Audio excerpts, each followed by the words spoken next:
ได้มาทุนญาติเป็นหัวหน้าสุนเสียงมาขนาดเต็มก็จังว่าเขาในบทบาทเดียวก็จังว่าเขาหลายคนในที่เขาเจ้าทักใจเกี่ยวกันหรือเป็นผู้เอาทะเลสังในขณะที่มีเอาทะเลสังก็ดีอันวัดไว้หรือก็ดีอันคิดดีกว่านั้นเลยเขาเศร้าเนี่ยก็จะได้สิทธิ์สร้างเป็นเยอะเป็นสายมาในห้องพี่น้องซ้ำอยู่ในคิดก้อนพลังเขาจะได้ที่ในขณะซึ่งเพียงขันเอาท่าในซึ่งเกิดมาในปักไว้ได้ซึ่งว่าให้เอาเขาชุดไทยกลางในสารตั้งตาตั้งเดือนผ่านเสียงไทยเอาท่าในขณะเป็นมันอยู่กับหลังเฮ็ดเป็นแต่หน้าผู้สูงตั้งจอบวางซุปตัวสอบานในสารตั้งหุ่นตั้งอยู่ในสารเอาตัวให้พาเป็นซึ่งอยู่ซึ่งเสียทุกอย่างอยู่ในคำยังไม่พาเท้าไปที่ย้อนกันสิ่งที่เขาเป็นก็จะตรงนี้เลย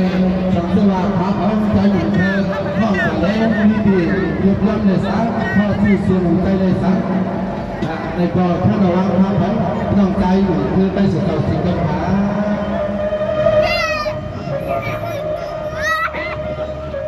สาธุพิฆาสาธุพิฆาสา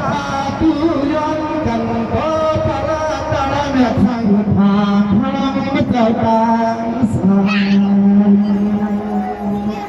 สาธุบ้างในบ้านนอกสิ่งของบ้างในเป็นนั้นที่พิจารณาเนี่ย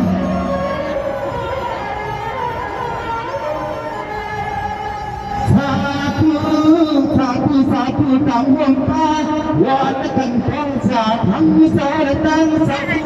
ของชื่อเรียกว่าดวงฟังขาเดียวที่ไปสว่างสักการทำบุญเลี้ยงทำบุญ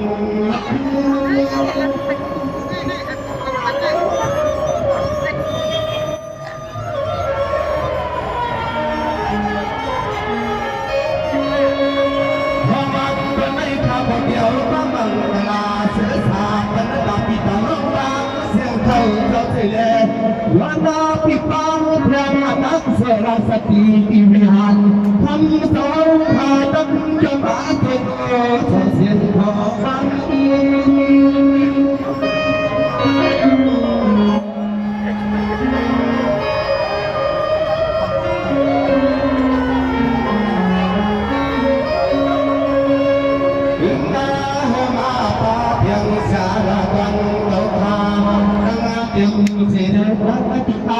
ในสางวัชยา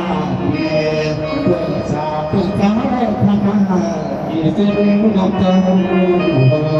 เสลมาใจเสียงความอันที่เป็นฐานกันมุกกัน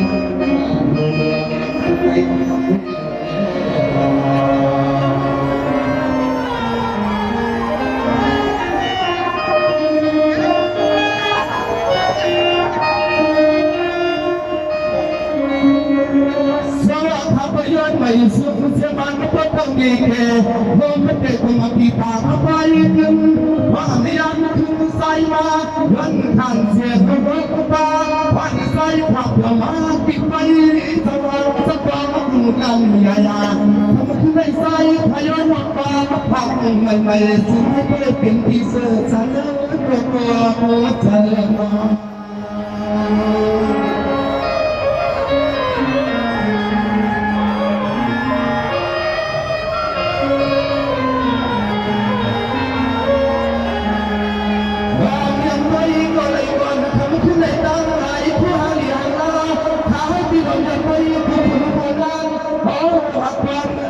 ไม่พอการนางนักขี่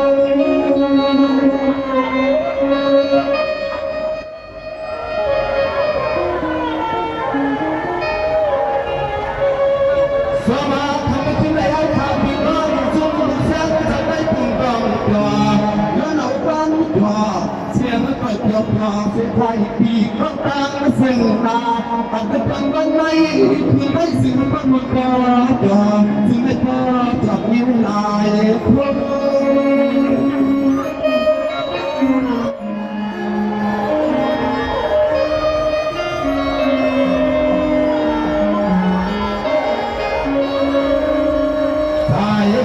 ก็ปีเลยย้อนใจสู้ขอฟังในคืนหน้าที่โปรยเสียเลยย้อนปล่อย เสือน้องเกี่ยวปีนั้นจะไว้เกี่ยมเมื่อยังทำขึ้นไหนเอาได้เงินต่างจึงเป็นเชื่อสาเนื้อตัวรวมเสือจึงเมื่อยามอยู่ยามยัง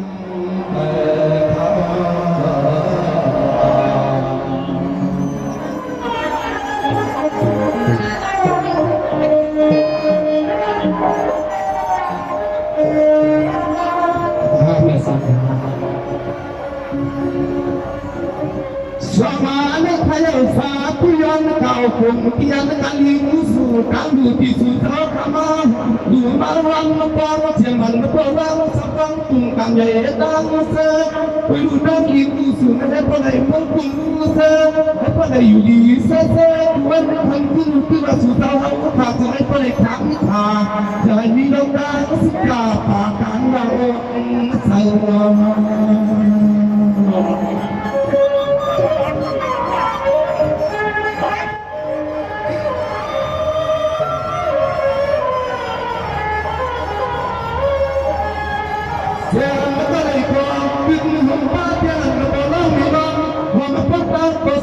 สันเสียงผีมังราว่าที่ในเดียวเดียวในบ้านดูกันเห็นอันผู้พ่อผู้คนนั่งเจือยปอ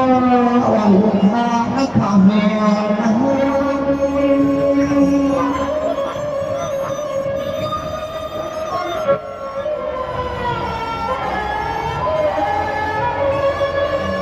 สองบ้านในไทยเอากี่สูตรเอาคำว่าหัวกินหัวบัวห้องกันนับผู้สูที่กำลังหัวเย็นเวลาดูให้พระในกลุ่มเสียงให้คุณเมื่อข้างหน้าสายขาวก็จะไหลย้อนมาผัดเสียงก็ร้องมาเต็มสูก็เจ็บทุกคนนาน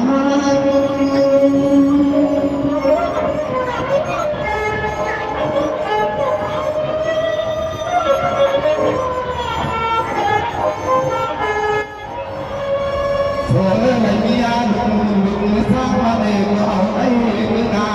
อันบางบางผู้สู่เจ้าพายลาสาวเจ้านั้นเจอให้พ่อได้เป็นเช่นดังก็เกี่ยวที่เมืองมิกานและตบพันผู้นำยาเมื่อไปเที่ยวผ่านได้ก็เป็นสักคนยังเข้าขบวนปันคนอยู่ที่ไหนลงกำลังพาได้ก็อยากให้พี่น้องยอต่างดาวทั่วกันยามกลางและทั่วกันยามนานา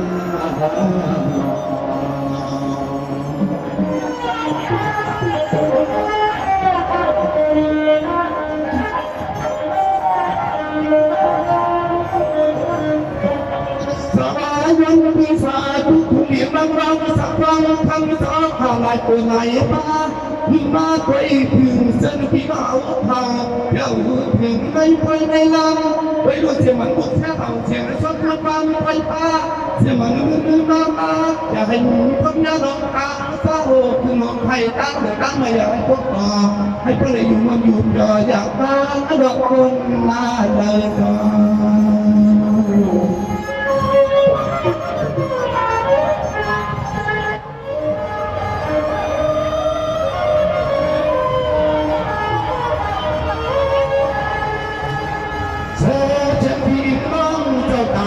อยู่ในเมืองบนในเซวาอันนั้นก็อยู่เดิมเมืองเขาไก่ไม่ได้เอาแทนดาวดนอันนั้นสิ่งที่อยู่กินในบ้านดูมันบ้างที่ไปสลองตลอดได้ในบ่อสู่เท้าพาผู้บ้าผู้พันให้ข้ามไม่พาถึงไม่พอได้ตั้งสิ่งเจ็บเงยยันกว่าเสียแดยันมา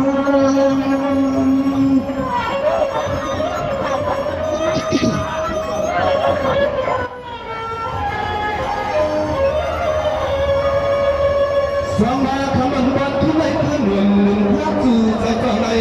มีความบังในสู่เดินมันกาลา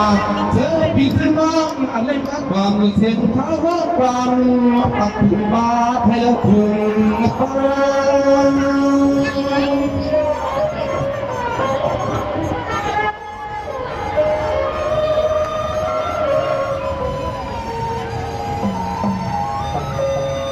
สมเป็นที่ข้าจนเป็นที่ข้าจิตมาปานายเช่นนั้นน้องยิงน้องใจเราพี่ไอพี่น้ำหุ่นดาเป็นเขาเมียเขาผู้เศร้าผู้ก่อนลาในมาปังเทียงยาสิ่งของฟังก็เชื่อมือล้วนสายยาหล่อ เสียงพระความสักไทยเมื่อวันเกิดเราว่างเราทำมาลุกขึ้นกันกินในวัดกลางสุดยอดกัน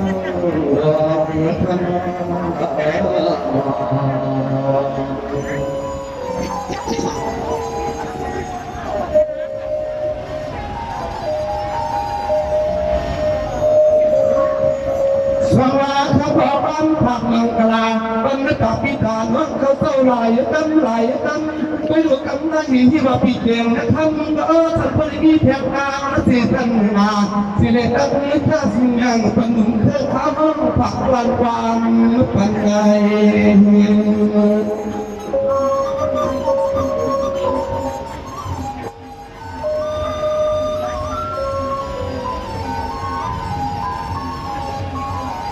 เฮ้ยเรื่องที่เก่งก็ให้มาบังเธอเพียงมาดอกตั้งมันซื้อติดไว้ในบ่อเลยมาพบยังในบ่อดอกผักปันพี่นั่งสร้างฝันอยู่นอกเต้าให้ว่านอน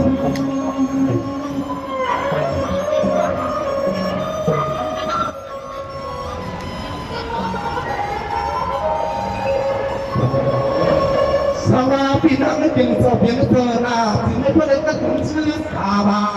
เสียมันมากับปีตาพวกมีฟังก็เจ้าสบายอยู่สร้างในก็เรื่องเพียงตั้งหุ่นป้าเจ้าตัวกุ้งอยู่กับเธอในก็อย่าให้มีดวงตาก็วัดได้มาเสียได้มา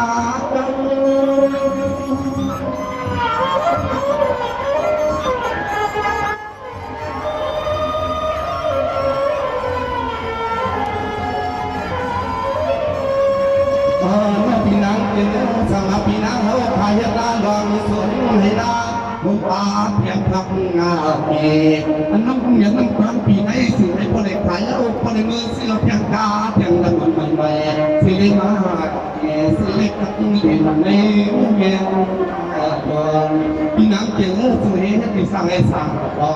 สิได้อันน้องนึงเราทำก็สิได้พอเพื่อต่อสิได้เป็นสเปยอย่างมีสิลุง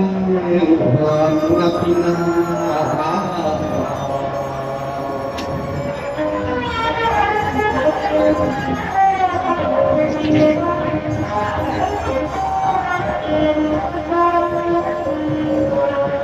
สวัสดีนางเกียรติก็เพียงเพียงนะสิ่งที่พระเอกเกียรติท่านอาพี่นางรับพาเพราะว่าเปลี่ยนสติลงไปซาสมิงซาเปลี่ยนคลองมาสื่อหัวมันยังวันธนาเพียอย่าให้มีสั่งลองได้ปีกว่ามาลงมากันเดี๋ยวได้กันนะพี่นางไว้กันสิ่งทางหาสิ่งที่พระเอกมันสั่งก็ตามไม่ขาดตรง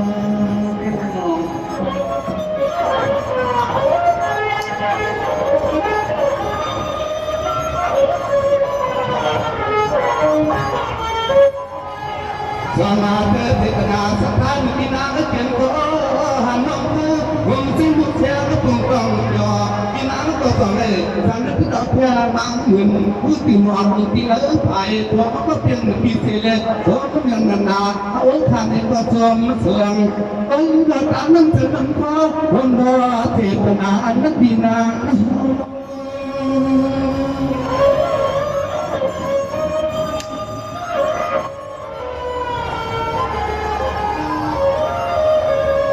ไม่ว่านาพี่นางก็ให้ท่านนึกว่าเมื่อมันนี่แหละที่อาซื้อเสียงมาลูกแดงก็ผู้ว่านึกว่าสิ่งใดเพราะเลยซื้อมันดวงนั้นสายยับยออยู่มึงอยู่ยอป่าได้กว้างได้มีสังมาสุดเสียได้จอมนักการ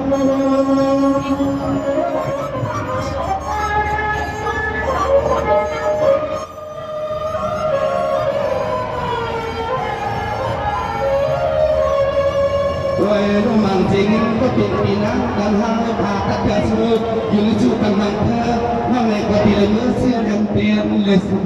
กันนั้นกาลาเป็นปีนั้นได้ตั้งอย่าเปตาหุ่นตาอันปีน้องตามสิ่งที่ก็สิ่งที่กันเย็นนาไม่ปิดที่ก็ทำมิถาอันมุ่งสร้างแต่คนภาพปีเสียห้องทะเลยังผ่านสิ่งพอกันอะไรก็เขาคุกเรื่องเล็กๆกับไม่เย็นทันเราปีน้องให้เล็กๆอยู่เหมือนกันทำเอาพินาศตัวกันนะ